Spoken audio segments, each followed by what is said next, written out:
नमस्कार, मैं गौरी रानी। लोकल खबर में आपका स्वागत है।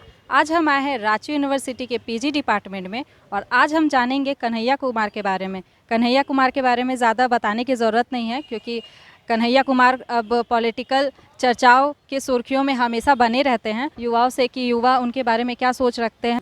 बात हो रही है कन्हैया कुमार की, तो कन्हैया कुमार एक साधारण सा छात्र था, जेएनयू में पढ़ता था, छात्र संघ का अध्यक्ष भी रहा वो। खैर, जिस तेज़ी से वो बढ़ा उसमें उसके बढ़ने के पीछे तो खैर उसका कोई बड़ा हाथ तो मैं नहीं मानता, क्योंकि अगर उसको कोई बढ़ाया है तो उसको मीडिया बढ़ाया है, उसको बीजेपी वालों ने बढ़ाया है। क्यों बढ़ाया है भाई? उस पर ऐसा आरोप लगा था कि वो देशद्रोही है, वो देशद्रोही नारा लगाता है, भारत को टुकड़े करने का वो इरादा रखता है, ऐसा आरोप लगाया गया। एक वीडियो भी वायरल हुआ, जो कि खैर वीडियो तो वायरल हुआ लेकिन अभी तक उसकी पुष्टि नहीं हुई कि वो काम बेगूसराय का वो कन्हैया ही कर रहा था या फिर कोई और कर रहा था। ये चीज़ अभी तक पुष्टि नहीं हुई, क्योंकि अगर गलत था, ठीक है, मैं नहीं जानता क्या था गलत क्या था सही।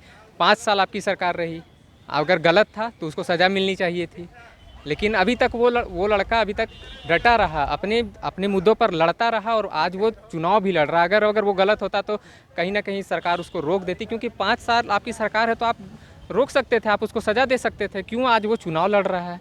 तो उसको कहीं ना कहीं खड़ा करने के पीछे मैं तो मानता हूँ मीडिया, बीजेपी सबका हाथ है। और वो लड़का गरीब घर का लड़का आज भी वो खड़ा है, डटा हुआ है और लड़ रहा है, भूख से लड़ रहा है। आज़ादी उसने मांगी, मैं बोलता हूँ उसने आज़ादी मांगी, उसने स्लोगन दिया आज़ादी का, भूख से आज़ादी मांगी, बेरोजगारी से आज़ादी मांगी। तो क्या गलत किया उसने आज़ादी मांग कर?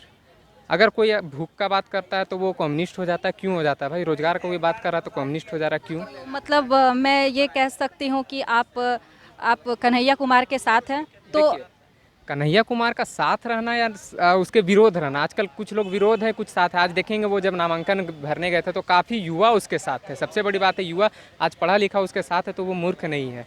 तो मैं साथ हूँ या नहीं हूँ उससे मैटर नहीं करता है। बात ये है कि अगर वो गलत है तो ठीक है भैया, 5 साल आपकी सरकार रही, आपको उसको सज़ा देनी चाहिए थी। वो कैसे चुनाव लड़ रहा है फिर? कैसा लोकतंत्र फिर? है मतलब कि देशद्रोही बातों को जो जो उन्होंने जेएनयू से जो मुद्दा शुरू हुआ था और वो पूरे देश ने जाना देखा इस बात को कि वो किस तरह से देश विरोधी नारे लगाए गए थे। हालांकि जो लोग कहते हैं कि ये बात सिद्ध नहीं हुआ, फिर भी कांग्रेस पार्टी के कुछ दिग्गज नेता हैं जो वहां जाके उसका समर्थन कर रहे थे, जो बात बिल्कुल गलत है। तो मैं समझता हूं कि अगर कोई भी पार्टी उन्हें टिकट दे के किसी भी लोकसभा चुनाव में अगर उनको टिकट देती है कि वो कहीं से जीतें, चुनाव लड़ें, तो ये बिल्कुल गलत बात है। और उस पार्टी की सोच ही मुझे मतलब छोटी सोच वाले लोग हैं जो उनको एक देशद्रोही जैसे आदमी को वो टिकट दे रहे हैं कि आप मेरी पार्टी से लड़िए, और वैसा आदमी मुझे लगता है कि वो जनता के लिए कुछ कल्याणकारी काम नहीं कर पाएगा। मेरे अनुसार तो वो तरीका बिल्कुल सही नहीं है, क्योंकि अगर राजनीति ही करनी है तो अपने बलबूते कीजिए, ये नहीं कि देश को बीच में देश का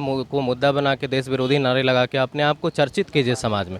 ये गलत बात है, ये नहीं होना चाहिए। अगर उनको राजनीति करनी है अपने बलबूते कीजिए और चुनाव लड़िए, 1 बार हारिएगा 2 बार हारिएगा, लेकिन सफलता कभी ना कभी तो मिलती है। लेकिन किसी भी बात पे देश सबसे पहले होता है और विकास होना चाहिए। नेता कोई भी रहे, उससे कोई फ़र्क नहीं पड़ता है। तो उनकी राजनीति करने का जो ये बहुत ज़्यादा वो तेज़ी से जो बढ़ने का जो तरीका था, वो मेरे अनुसार तो बिल्कुल भी सही नहीं है। कि भारत की एक अलग संस्कृति, अलग परंपरा रही है और उस परंपरा को तोड़ के कोई देश विरोधी नारा लगाता है, भारत तेरे टुकड़े होंगे, आज़ादी चाहिए, इस तरह के नारों का इस भारतीय संस्कृति परंपरा में कोई जगह नहीं है। और जो आदमी जितना तेज़ी से आगे बढ़ता है उतना ही तेज़ी से वो डाउनफॉल में भी जाता है। और गलत देश के खिलाफ जाके अगर मुझे प्रसिद्धि पानी है तो वैसी प्रसिद्धि को हम लोग लात मारते हैं, थूकते हैं ऐसी प्रसिद्धि में। कन्हैया कुमार अगर मेरे सामने आए तो उसके मुंह में मैं थूकूंगा।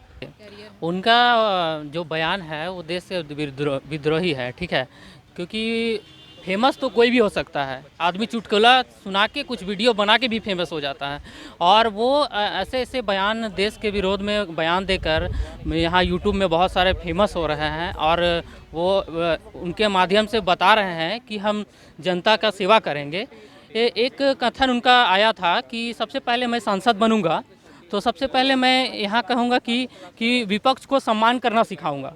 पहले जो आदमी देश का सम्मान करना नहीं जानता, वो विपक्ष का सम्मान कैसे करना सिखा सकता है? तो मेरे ख्याल से उनका जो अभी है, लोगों की सबसे सच्ची भावना से सेवा करने से, सबसे लोगों के बीच में रहकर उनके साथ, उनका जो बचपन से है, बहुत सारे उनके बारे में पढ़ा हूँ तो पता चला है कि उन्होंने बचपन से गरीबी देखी है और ऐसे करते करते उन्होंने बहुत अच्छे मुकाम पे हासिल किया है। लेकिन जहाँ तक मेरा सवाल है कि देश का विद्रोही करके और अपने को प्रसिद्ध करना ये देश के हित के लिए सही नहीं है। मेरा कहना है कि वो मैंने जो बारीकी है राजनीति मानने का उत्साह से मैंने वो अपना लाइफ कहाँ से मैंने अपने यूनिवर्सिटी से शुरू किए हैं, जहाँ से विद्यार्थी लोग को मैंने शिक्षा मिलता है। सभी विद्यार्थी जॉब में तो नहीं आएंगे, कुछ विद्यार्थी पॉलिटिक्स में आएंगे, कुछ अपना प्राइवेट जॉब में आएंगे, कुछ वकील बनेंगे, कुछ डॉक्टर बनेंगे। इस तरह से वो अपना नेतृत्व करने का उन्होंने सोचा है। आप कन्हैया कुमार के साथ हैं, हम कह सकते हाँ, हैं? कन्हैया कुमार के साथ हैं हम।